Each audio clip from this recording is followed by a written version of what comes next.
नागरिक जीवित बचाओ संघर्ष समिति की ओर से आज की ये पत्रकार परिषद यहाँ आयोजित की गई है। आप गए कुछ 5-6 महीने से देख रहे होंगे कि भिवंडी शहर में चाहे किसी भी कोने से रास्ता आता हो या आजू बाजू परिसर में जो भी रास्ते हैं, चाहे वो भिवंडीवाड़ा रास्ता हो, अंजूर थाने का रास्ता हो, भिवंडी से लेके पड़गे का रास्ता हो, भिवंडी से लेके कल्याण का रास्ता हो, ये सारे जो रास्ते हैं इन रास्तों पे पूरा दिन घंटों से लेके घंटों तक ट्रैफिक जाम रहती है। रास्तों की हालत तो एकदम खस्ता है। कॉन्ट्रैक्टर ठेकेदार कुछ 1 किलोमीटर का रास्ता बना रहे तो 5 किलोमीटर ऐसे ही छोड़ दे रहे। एस्टीमेट के तहत बांधकाम नहीं हो रहा है। बार बार तकरार करने के बावजूद भी यहाँ के जो बांधकाम अभियंता है या जो प्रशासनिक व्यवस्था है वो किसी भी तरह का ध्यान नहीं दे रही है। और सबसे बड़ा मसला है कि यहाँ का जो ट्रैफिक ऑफिस है, यहाँ के जो ट्रैफिक इंचार्ज, चाहे ग्रामीण के हो या चाहे सिटी के हो, इनका किसी भी तरह का जो एक नियोजन होना चाहिए, एक प्री प्लान होना चाहिए, वो प्री प्लान का अभाव हमको यहाँ दिखाई देता है। दूसरी बात ये है कि जो अवजड़ वाहन होते हैं, जो हेवी व्हीकल्स होते हैं, उनको सिटी में किसी भी तरह का आने की इजाज़त नहीं है। इसके आदि सूचनाएं शासन और प्रशासन स्तर पे जारी हो चुकी है, लेकिन फिर भी हफ्ताखोरी करके जो ट्रैफिक इंचार्ज है, संबंधित पुलिस स्टेशन के इंचार्ज है, ये हफ्ताखोरी करके ये जो वाहन है, जो हेवी व्हीकल्स है, इनको अंदर आने की इजाज़त दी जाती है। इसकी वजह से भी ट्रैफिक जाम है और ये सारी जो परेशानियाँ है वो जनता को झेलने को पड़ रही है। रास्ते में खड्डे इतने कि बाइक नहीं चला सकते, रिक्शे में जाओ तो रिक्शे पलटी हो रही है, बड़े बड़े व्हीकल्स पलटी हो रहे हैं। पूरा दिन ट्रैफिक ट्रैफिक ट्रैफिक ट्रैफिक के सिवा को दूसरा कोई मुद्दा नहीं है। तो इसलिए हमने आने वाले बुधवार को इस समिति के ओर से सब पॉलिटिकल पार्टियों को, सब जन संगठनों को हम आमंत्रित करते हैं कि आप भी इस संगठन का हिस्सा बनो और जनता की जो लड़ाई है, जो जनता के जीवन की रक्षा करने की लड़ाई है, इस लड़ाई में आप शामिल हो जाओ। ऐसे हम आपके पत्रकार परिषद की ओर से आह्वान करते हैं। जो मैन पावर है वो अवेलेबल करना जनता का काम नहीं है, ये शासन और प्रशासन का काम है। लेकिन आप उस बात को आगे करके अपनी ड्यूटीज़ ख़त्म नहीं कर सकते।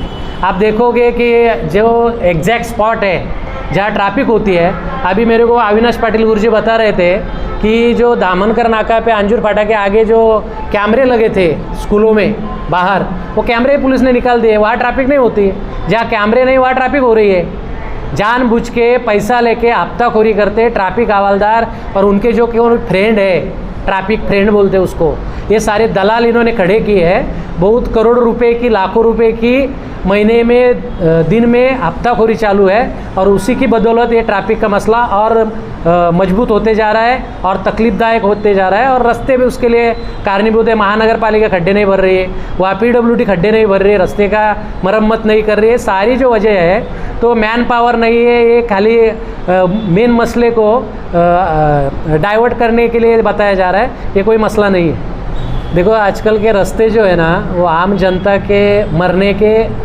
साधन बन गए हैं और ठेकेदार अधिकारी इनको पैसा खाने के लिए ये बहुत बड़े साधन बन रहे हैं। तो इस तरह की ऊपर की मलम पट्टी करना, फिर एस्टीमेट बढ़ाना, फिर पैसे निकालना, तो ये लोगों का वो धंधा बन गया है। तो इसके लिए भी मुझे लगता है कि जनता को जागरूक होना चाहिए और ऐसे जो धंधे कर रहे हैं उनके खिलाफ में लड़ना चाहिए।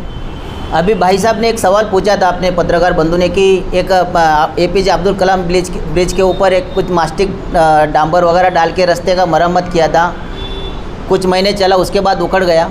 ये तो बहुत अच्छी बात है, कुछ महीने के बाद उखड़ गया। एक 8 दिन पहले धामनकर नाके पे यही कहीं से काले वाले बिल्डर ने रेती में वो क्रेशर में काला मिला के रास्ते पर डाला था। आज वहाँ पर शायद 20 बाई 20 का दामनकर नाके पे ऊपर खड्डा है। उसके बाद वो BNN कॉलेज तक डाला था, पूरे के पूरे खड्डे हैं। 8 दिन पहले डाले हुए डांबर पे सीमेंट, ये क्या बोलते हैं, कॉन्क्रीट डांबरी रास्ते पे। उसके बाद आपको बताता हूँ, शंकर डाइंग से लेकर ओसवाल वाड़ी का मतलब जो स्कूल है, ओसवाल स्कूल, वहाँ पर भी शायद 24-20 ये 40 बाई ऐसा चौड़ाई में 40 बाई पूरा 2 किलोमीटर का डांबर डाला था। पूरा की पूरा रास्ता उखड़ गया है। आप अगर आप वहाँ पे आके देखेंगे, आंखों देखा हाल, तो अभी एक एक फुट पे 2-2 फुट पे 4x4 6x6 के खड्डे गिरे हुए हैं। तो ये क्या है? ये ठीक है, ये डांबर उखड़ गया था, पानी गिरा तो उखड़ना तो जिंदा भिवंडी की शान है, डांबर उखड़ना तो बरोबर। लेकिन उसके बाद बोलता हूँ आपको, ये सीमेंट कंक्रीट का रास्ता ठेकेदार अभी तक बनाते बनाते हनुमान मंदिर कामतघर ताड़ाड़ी पे पहुँचा है, लेकिन कामतघर में पहुँचा है, लेकिन ताड़ाड़ी से लेके कामतघर तक पूरा रास्ता, मतलब एक 7 जगह का मैंने स्पॉट निकाल के रखा है, 7 जगह पे 2-2 इंच का रास्ता नीचे गया है ये सीमेंट कंक्रीट का। इसको बोलने वाला कौन है? ये क्यों होता है ऐसा? ये जो ठेकेदार है, ठेकेदार तो ठेकेदार को तो मैं बोलता हूँ कि तुम्हारा काम है ऐसा ही काम करना, लेकिन जो अभियंता है वो कहाँ है? मैं इसके लिए मैं हमेशा बोलता हूँ कि ये सब जो है ना बागड़ बिल्ले, करप्शन से पैदा हुए गंदी नाली के कीड़े हैं ये सब की सब, और इन्होंने भिवंडी को तहस नहस कर डाला है। इसके लिए आवाज़ उठाना बहुत ज़रूरी है, बहुत ज़रूरी है। आज एक बात बताता हूँ आपको कि मैं कामतघर में रहता हूँ, तो ये आंखों देखा हाल बता रहा हूँ। कई ऐसे एरिया हैं जो पिछड़े वर्ग के एरिया में, मतलब वहाँ पे कोई ज़्यादा जाता नहीं, वहाँ पे तो क्या हाल होगा। ये सीमेंट के रास्ते बोलते हैं 10 साल में, अभी 10 साल तक बनाने की ज़रूरत नहीं, लेकिन मैं बोलता हूँ अरे ठेकेदार अभी तक करते करते जो स्पॉट से चालू किया था उसके एंड तक पहुँचते भी वो सीमेंट कंक्रीट का रास्ता ख़राब हो गया भाई। इसका क्या करे? कैसी बढ़ेगी आगे भिवंडी? ये छोड़ो, वंजरपट्टी नाके से लेके धामनकर नाके तक का रास्ते का हाल देखो, लिबर्टी होटल के पास रास्ते का हाल देखो, महानगर पालिका के सामने रास्ते का हाल देखो, कल्याण नाके पे रास्ते का हाल देखो। क्या इनके आँख में मिर्ची ठुसी हुई है? क्या है? इनको देख के भी चुपचाप बैठते हैं। इनको नगर सेवक को अगर बोलेंगे तो नगर सेवक बोलेंगे हमारा कार्यकाल खत्म हुआ है, लेकिन जब ठेके का मसला आता है तो हर नगर सेवक अपने एरिया में घूमने लगता है। क्या है ये दोगलेगिरी? खाने के टाइम में नगर सेवक हो, बोलने के टाइम में आप नगर सेवक नहीं हो। इसके लिए आवाज़ उठानी बहुत ज़रूरी है। हालांकि मैंने कुछ बोलना बंद कर दिया था, लेकिन किरण चन्ने साहब है, मैं उनके साथ जुड़ा हूँ। मैं अभी बोलूँगा, आंखों देखा हाल आपको मैं बताऊँगा। और आज के बाद ये पत्रकार परिषद होने के बाद मैं आपको सबको आमंत्रित करता हूँ। ओसवालवाड़ी, ताड़ाड़ी, धामनकर नाका, लिबर्टी होटल, 8 दिन हुआ डांबर डाला था, 8 दिन उखड़ गया सबके सब पानी में। चलो वो घूंघट नगर के सामने में से सब आते जाते हो, सब आते ना, देखा आपने? 8 दिन हुआ था डांबर डाला था, क्या हुआ? फिर खड्डा।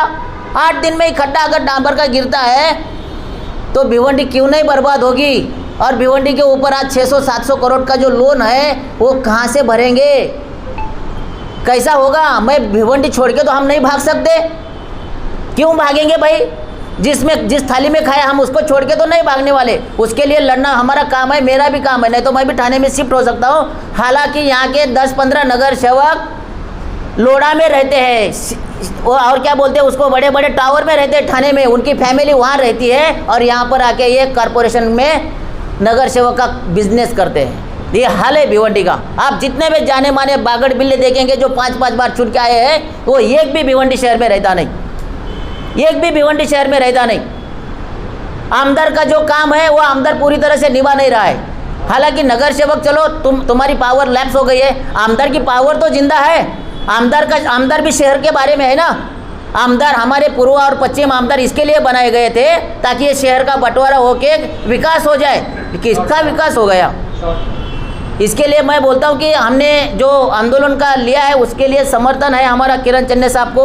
और आने वाले दिन में मैं फेसबुक के ज़रिए, अगर आप पत्रकार बंधु मेरे को सपोर्ट करेंगे तो मैं वहाँ पे खुद आपको लाइव दे दूँगा, जो भी आपको चाहिए वहाँ पे बताऊँगा कि ये देखो ये रास्ता है, जैसा आप बोलेंगे। लेकिन हम किरण चन्ने के साथ हैं, और मैं चाहता हूँ कि भिवंडी की आवाम भी किरण चन्ने साहब के साथ आ जाए, और आप भी सब सपोर्ट करो। धन्यवाद।